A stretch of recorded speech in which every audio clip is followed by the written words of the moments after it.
అరే శ్రీరామనవమి పండుగ నాడు గాల్లో బాణం వదిలితే అదంతా వంకులు తిరుక్కుంటూ పోతాడంట మస్జిద్ మీదకి.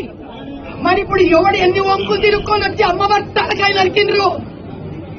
అమ్మవారి తలకాయ లేచింది. ఆమరణ నిరాహార దీక్షణ చేస్తా గాని చంద్రానిగుట్ట ఎమ్మెల్యే ఎంఐఎం ఎంపీ వచ్చి ఈడ క్షమాపణ అడిగి అమ్మవారి ముందు తల పెట్టాల్సిందే.